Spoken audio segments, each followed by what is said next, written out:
The Equitable Life Assurance Society presents This is Your F.B.I.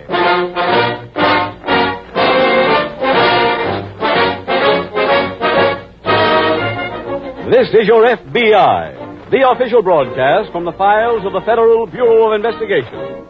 Presented transcribed as a public service by the Equitable Life Assurance Society of the United States and the Equitable Society's representative in your community.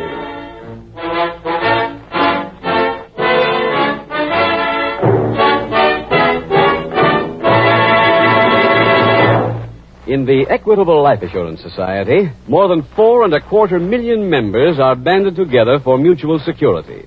Of this membership, many thousands of men and women have what is known as an Equitable Independent 60s plan. Independent 60s? What's that? It's an Equitable Society plan for self-reliant people who want to be self-supporting after they reach the age of 60.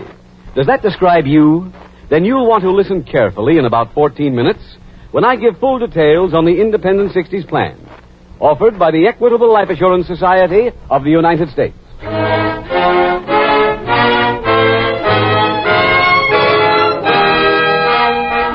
Tonight's FBI file, The Muscle Factory.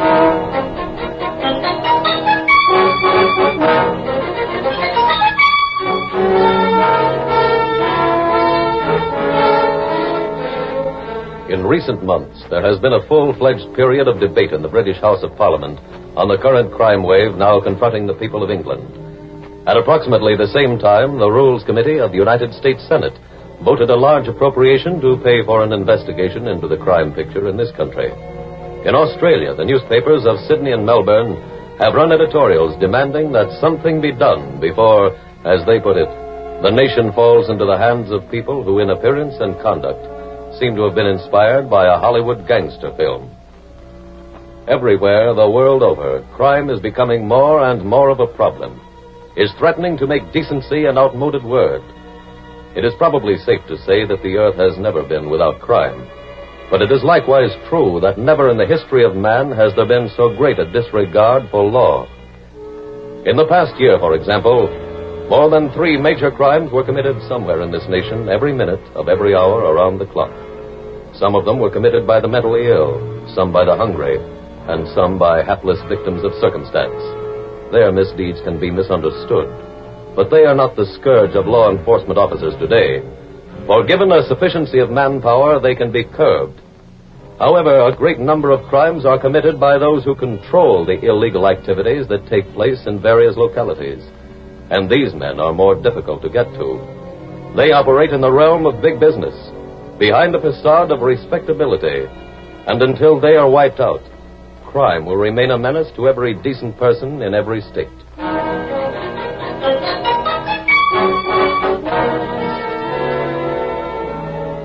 Tonight's file opens in a lavishly furnished private suite located on one of the upper floors of a fashionable office building in an eastern city. A well-dressed man who appears to be in his middle 50s stands behind an ornate desk as another man enters. Come in, Al. Come in. Okay. I've got a meeting to attend uptown in half an hour, so let's get right to business. Right. Al, I spoke to you 6 months ago about conditions in your district. They haven't improved. I'm doing the best I can. Obviously, that's not enough. I've got the records here. Now, look at that top sheet. 7 players on the hook to Edwards, and not one of them signed up. Give me a better district. When I was collecting for the bookmakers uptown, I never had any trouble. Al, rich or poor, if people make bets and lose, they've got to pay up. That's our business. If you let them make excuses, business is bad. And I don't intend to let it get that way. My secretary is typing up notes for every person on each of those lists. Pick them up on the way out. Okay. Take any kind of security they want to put up. There's only one thing I don't want you to take from any of them, and that's no for an answer.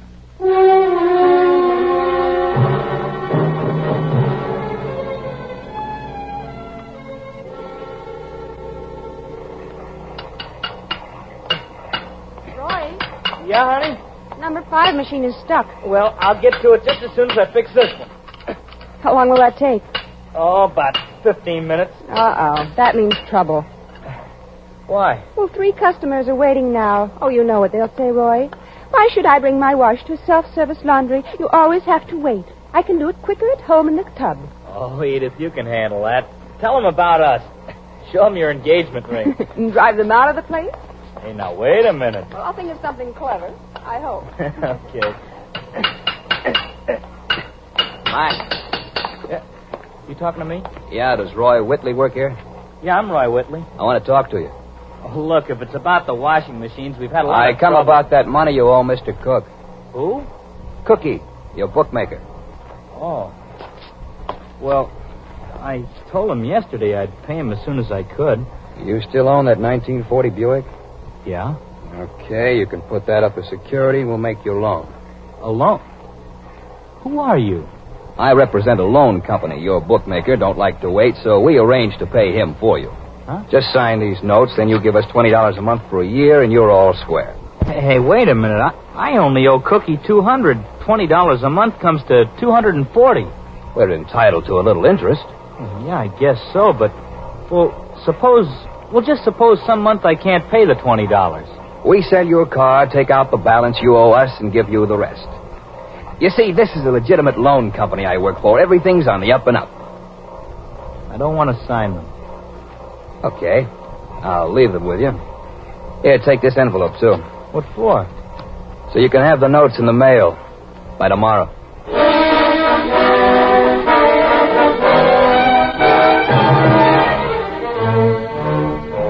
The following day, at police headquarters, F.B.I. Special Agent Jim Taylor is walking down the corridor when he meets an old friend, Detective J. Kane. Hey, Jay. Jim Taylor. Hi. How are you? Been back to the academy since you graduated? 3 times. Good. What are you doing in town? I was transferred to the field office here yesterday. Well, welcome to the city. Well, thanks, Jay. Can I show you around headquarters? No, I'm going up to the gallery and get some pictures from your files for our office. Oh. Hey, I understand you're getting a new police commissioner. Uh-huh. Tomorrow. Oh, you heard anything about him? Not yet. I just hope he's not hamstrung. I guess everybody hopes so. This new assignment I'm on is tough enough if I get the best of it. Hi, Jack. Oh, hi, Charlie. What are you working on? John Gibson. Gibson, who's he? He's the head of the bookmakers here. Untouchable? Very. Why? 2 big reasons. Political influence and a legal front. How can bookmaking have a legal front? Gibson owns a loan company. He buys overdue accounts from every bookmaker in town for 50%. Yeah. Then one of his men goes to see the horse player and gets him to sign a set of notes, putting up either his car, his house, his furniture, or anything he owns as security. And he lends the money on it? No, they don't get any money. They just sign the notes. Gibson gives the bookmaker his 50%. Oh, I see. That makes it a legal debt and not a gambling debt. Right. So if the horse player doesn't pay, Gibson can foreclose, and does. Hey, that is a tough one. You think there's any angle where our office could give you any help? No, not that I know of, Jim. Well, if there is, Jay, give me a ring.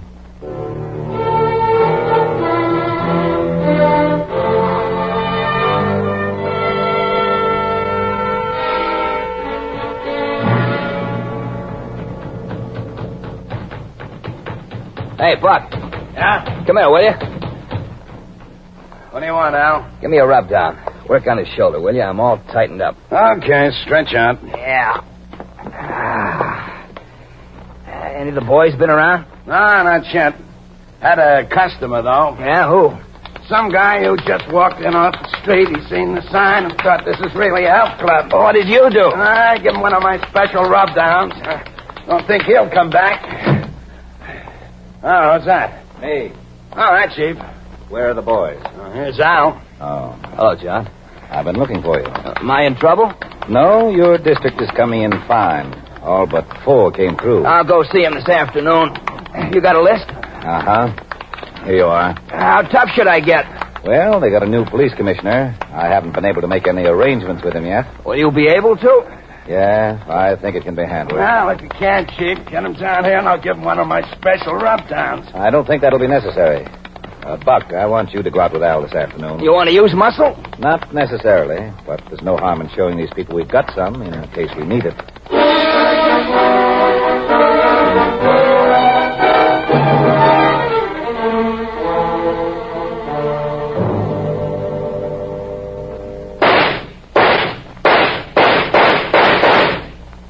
Hey, that's nice shooting, Jim. Oh, thanks, Jay. You finished? Yeah, we'll be as soon as I tear down my target.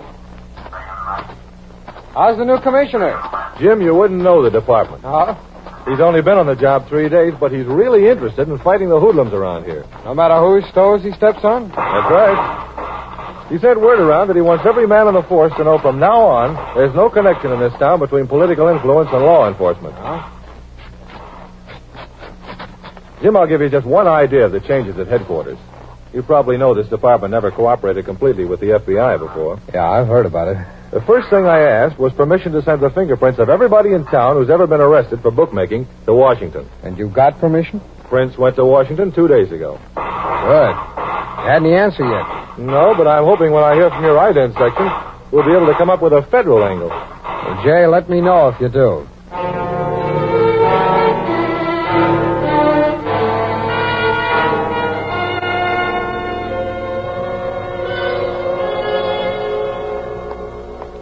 Roy, Yes, Edie? as long as we're out of customers, I'm going over to the bank and get some quarters. Okay. Hey, you might as well eat while you're out. Okay, dear. Oh, pardon me. That's all right, lady. Come right ahead. Thank you.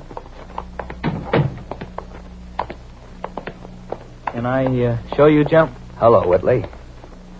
Oh, it's you. I didn't sign those notes. I know. That's why I came back. I brought my friend here. He's a special collector. That's right. Mister, I can't pay $20 a month. Why not? You're working.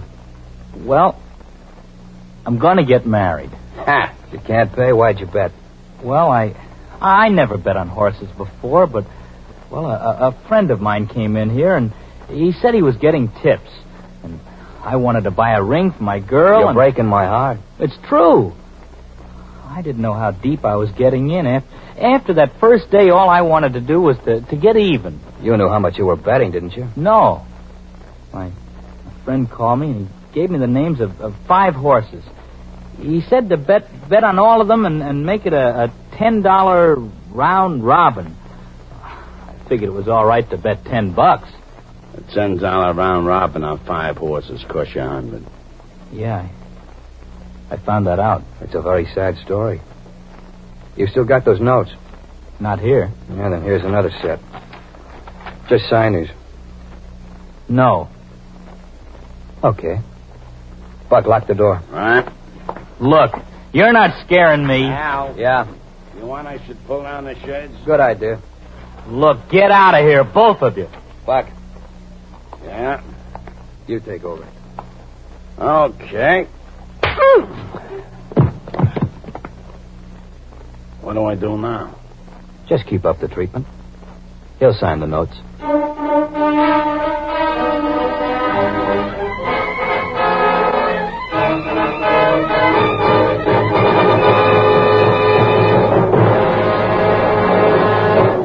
We will return in just a minute to tonight's exciting case from the official files of your F.B.I. Now I'd like to introduce a man who's a believer in the saying that life begins at 60. That certainly goes for me, Mr. Keating.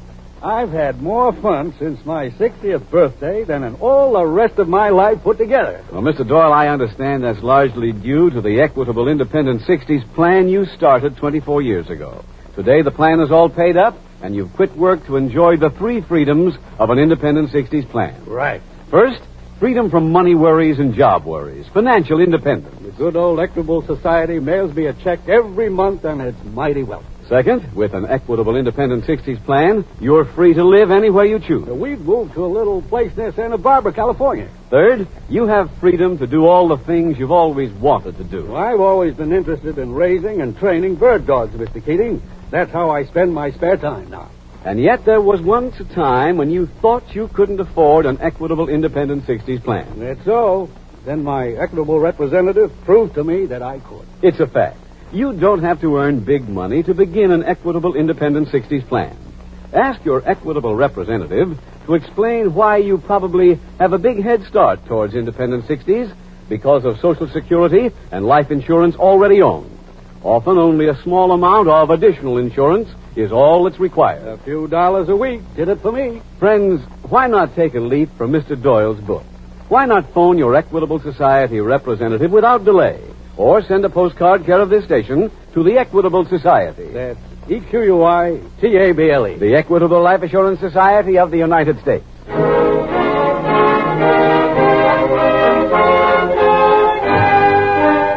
And now back to the FBI file, The Muscle Factory.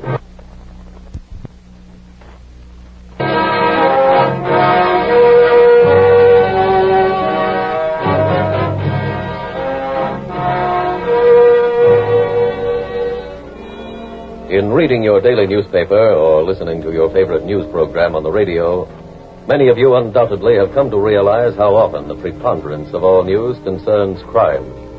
One story might be about the arrest of men operating an illegal gambling establishment.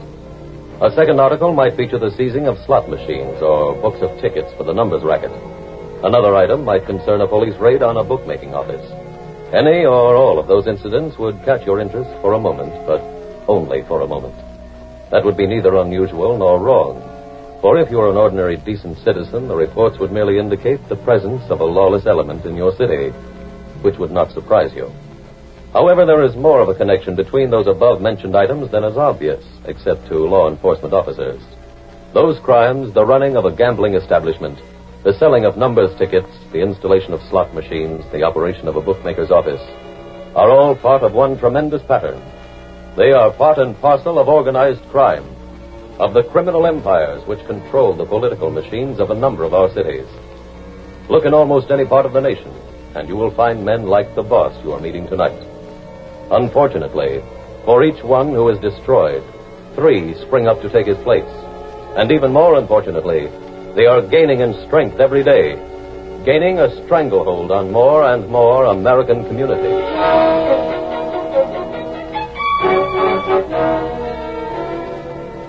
Tonight's file continues at local police headquarters. F.B.I. Special Agent Jim Taylor is just coming up the front steps when he meets Detective J. King. You looking for me, Jim? Oh, no, Jay. No, I was just returning those pictures I borrowed for our office. Oh.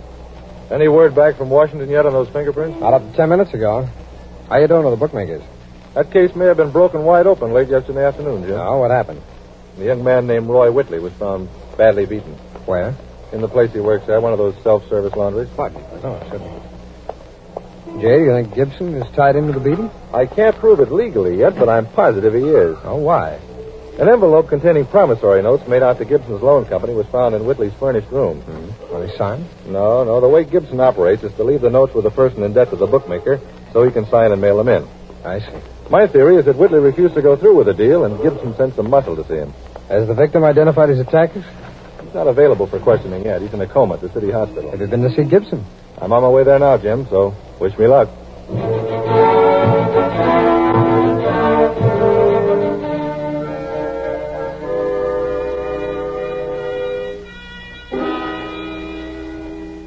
Gibson, I'd just like to ask you a few questions. Go right ahead. Ever hear of anybody named Roy Whitley? Roy Whitley. I might have, but the name doesn't mean anything to me now. How's the loan business these days? Well, I kind of hate to say. Oh? Why? I run a distress business. If things are good for me, it means a lot of people are borrowing money, and that means times are bad. I'm a sensitive man, Kane. I don't like to be doing well when other people aren't. Yeah, I'm sure. Those files over there, do they contain the loan company records? Yes, but I'm afraid I can't let you see them unless you've got a warrant. Oh, I don't want to go into them myself. I was just wondering whether you could look something up for me. Oh, what's that? Do you have any entry on this Roy Whitley? Well, what makes you so interested in him? He was found beaten up yesterday afternoon. I ran across an envelope in his room containing some promissory notes made out to you. Oh, just a minute. I'll see if he owes us any money. I certainly hope not. People who go around getting themselves beaten up are a bad credit risk. This one is. He might die. Roy E. Whitley of 23 West Street. That's the one. Lucky we keep such good records, isn't it? Uh-huh.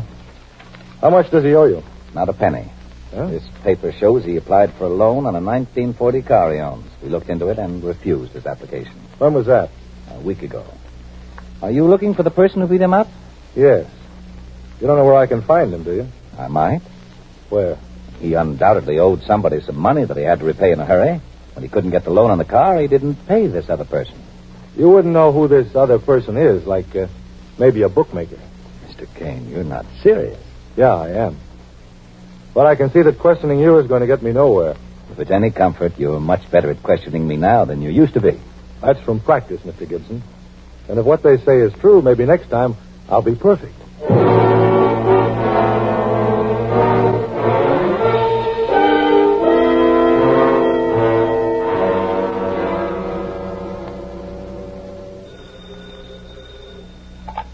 Special Agent Taylor speaking. J. Kane, Jim, I found a messenger saying it called. Yeah, that's right. Anything in particular you wanted? Yes, maybe you get your wish, Jay, having the FBI help you fight John Gibson. You mean you're in with us now? Well, not quite. We just got the report back from Washington, though, on those fingerprints that you sent out a few days ago. One of those men is a federal fugitive. He's wanted back east. Well, who's that? His name is Harry Fowler, nicknamed Buck. Now, if we can prove a connection between Fowler and John Gibson, I think we stand... Maybe we can, Jim. Oh, how? I just got a report back from our ident section upstairs on some prints we picked up at the scene of the beating yesterday afternoon. Oh? They belong to Buck Fowler. Jay, can I call you back in a little while? Yeah, sure. Why? I'm going in to see the agent in charge and try and get an okay to work with you on this case. As soon as he gives me the word, I'll be in touch with you.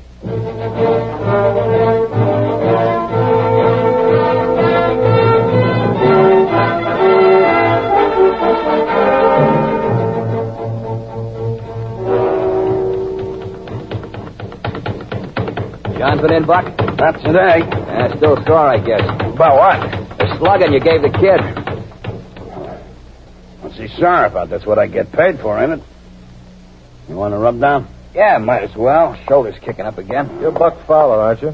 Huh? Here's my badge. You're under arrest. What for? You beat up a man named Roy Whitley yesterday. I never heard of him. Your fingerprints were found at the scene of the beating. We don't need any more evidence than that. Well, I was here all day yesterday, wasn't I, Al? Yeah. You can explain all that down at headquarters. All right, let's put those cuffs on. Fowler. Look, officer, I got records in my office that'll prove he was here. Can I get him and come along with you? Yeah, sure. Okay, I'll be right back.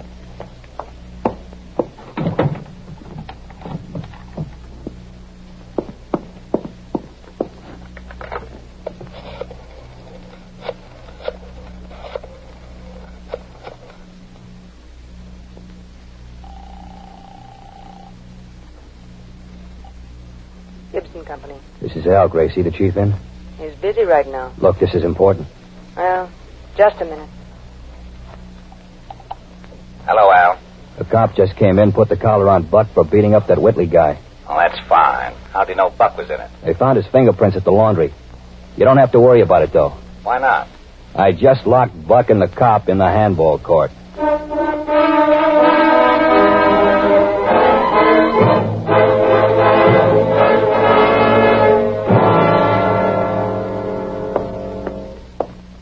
Where are they, Al? In there.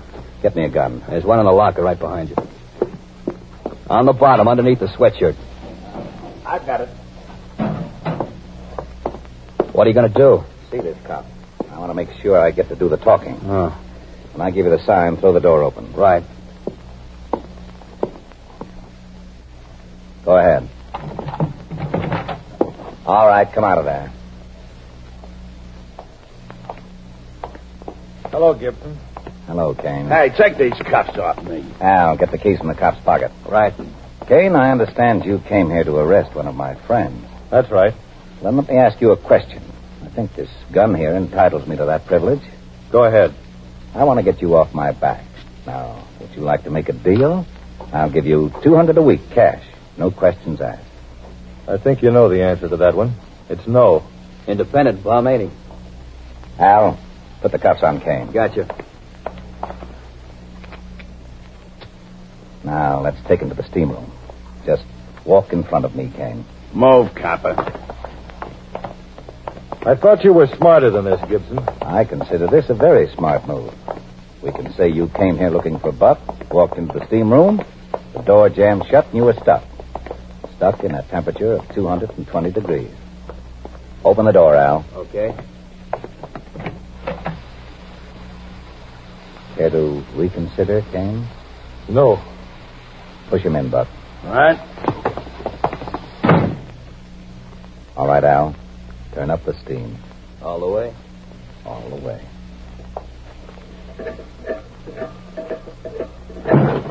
Stand where you are, all of you. You're covered, Gibson, so drop your gun. Go on, drop it. Now turn off those valves and open that door. Go on, move.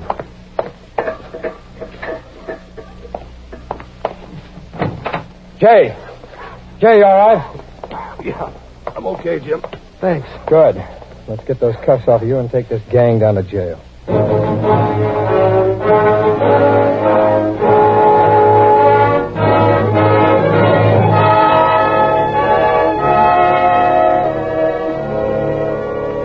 Because of the seriousness of the local charges against them, John Gibson, Buck Fowler, and Al Porter were tried in local court for assault with intent to murder and given 25 years each. Special Agent Taylor was able to arrive at the health club in time because of two things. The first was that when Harry Fowler's record was teletyped from Washington, it included the information that he had once been a rubber in a Turkish bath.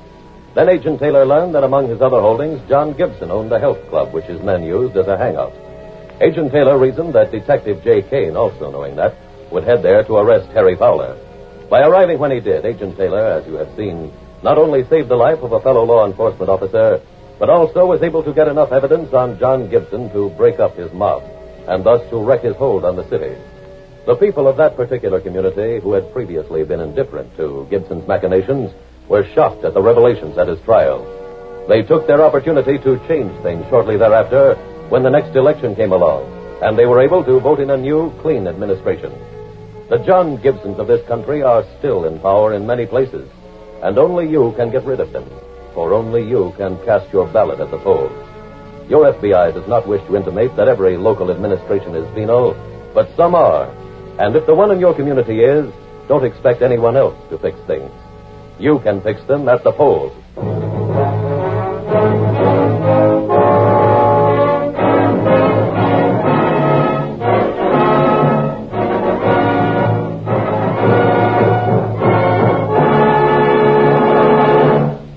Now let's quickly review the 3 freedoms you can assure for yourself with an equitable independent 60s plan. First, freedom from money worries and job worries after your 60th birthday. Real financial independence. Second, freedom to live where you choose. Third, freedom to do the things you've always wanted to do. That's the good life you can look forward to with an independent 60s plan. Don't say you can't afford it until you've talked to your Equitable Society representative. Or write care of this station to the Equitable Life Assurance Society.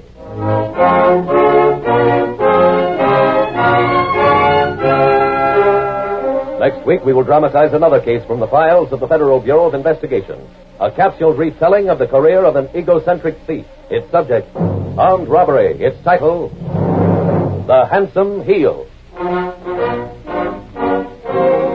The incidents used in tonight's Equitable Life Assurance Society's broadcast are adapted from the files of the Federal Bureau of Investigation. However, all names used are fictitious, and any similarity thereof to the names of persons living or dead is accidental. Tonight, the music was composed and conducted by Frederick Steiner. The author was Jerry D. Lewis. Your narrator was William Woodson, and Special Agent Taylor was played by Stacy Harris. Others in the cast were Ed Begley, Alice Backus, Ted DeCorsia, Herb Ellis, Charles Maxwell, and Gil Stratton. This is Your F.B.I. is a Jerry Devine production. This is Larry Keating speaking for the Equitable Life Assurance Society of the United States and the Equitable Society's representative in your community, and inviting you to tune in again next week at the same time when the Equitable Life Assurance Society will bring you another thrilling transcribed story from the files of the Federal Bureau of Investigation. The Handsome Heel on This Is Your F.B.I. The Adventures of Ozzie and Harriet, fun for the whole family, follows immediately over most of these ABC stations. Stay tuned. This is ABC, the American Broadcasting Company.